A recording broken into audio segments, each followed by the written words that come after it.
Welcome back. Let's continue now with Annika Larsson's exclusive interview with Michelle Solomon. You know her better as Zephany Nurse, who was stolen as a baby. And we've just been through what it was like when she first heard that she was indeed kidnapped. Let's continue with that interview. The first meeting with Celeste and Mornay. But taking back to why I actually decided to meet them on the day was I felt that I owed it to them. You know, I felt that my mommy really hurt you guys. That was running through my mind, and this is the least I can do to say sorry for her part, to show you how I was raised, you know. And but still, it was back and forth, this battle in my head, like no, I don't want this. But then there's this another part that you need to give these people a chance. They deserve it. This is what they've been through.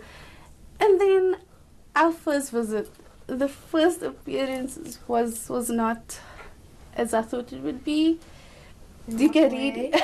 I mean, I can you just give us some idea? Do you hug these people? Do you kiss them? Do you extend a hand?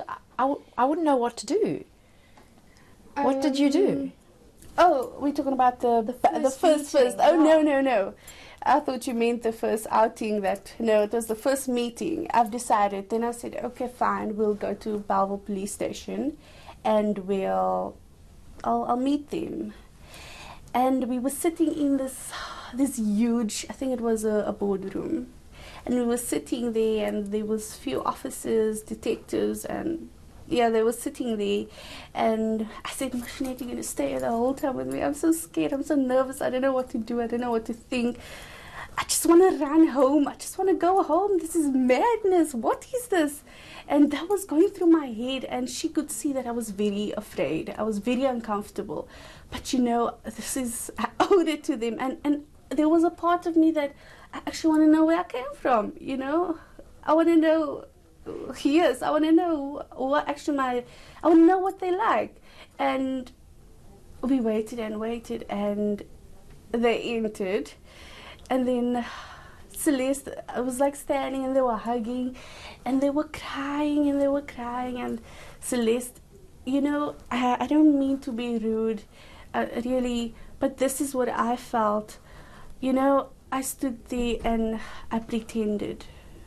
I did pretend, but because out of respect, I pretend. It was not because I want to show you that, you know, that I'm not rude and that, but out of respect, and I felt that this is what my mother owed, you know, for what she did. And then I was standing there and I was like, I feel absolutely nothing. You know, I don't feel anything. I don't know if I should cry, if I should laugh, if I should smile, I don't know. Just go with it, you know, just go with it. And that's what I did for so long. Michelle, I think there was this misconception at the start of the trial that you perhaps had less of an upbringing, or you would have had a better upbringing with Mornay and Celeste because they were of a higher income group.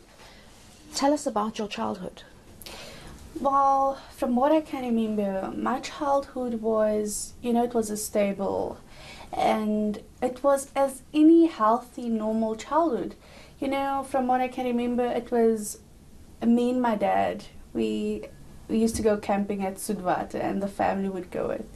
And, you know, Christmas times, you know, my daddy is so traditional, and he has made Lavona like that, Easter like that.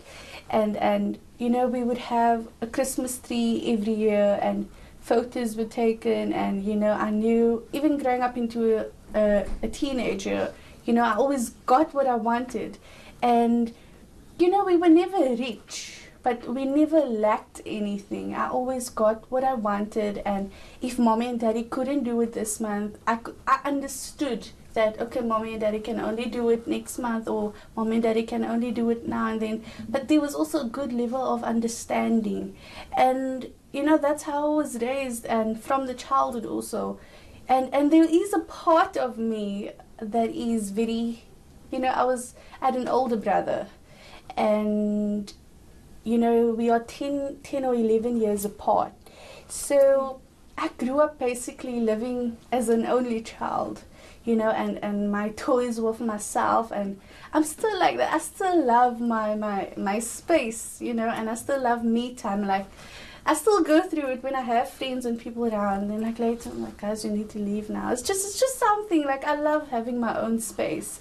And then also then knowing you've got 3 other siblings, and all of a sudden you need to play this big sister role out of nowhere, like, you know, and that was a struggle for me, because I mean, I was still a teenager.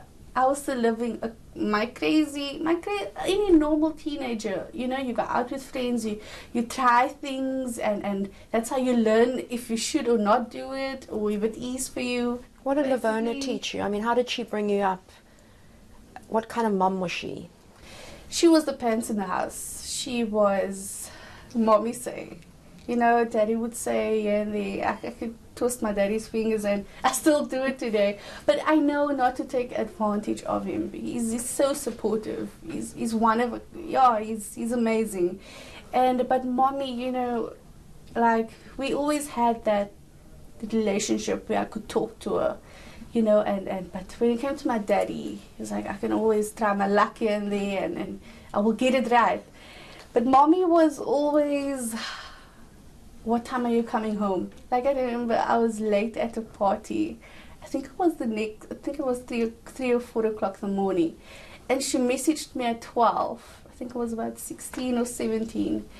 And she was like, where are you? It's already 12 o'clock and you need to come home. So I said, Mommy, I'm at my friend's house. I have no transport home. Is it fine if I stay? She was like, you can take your bag and walk home so long. We'll get you somewhere.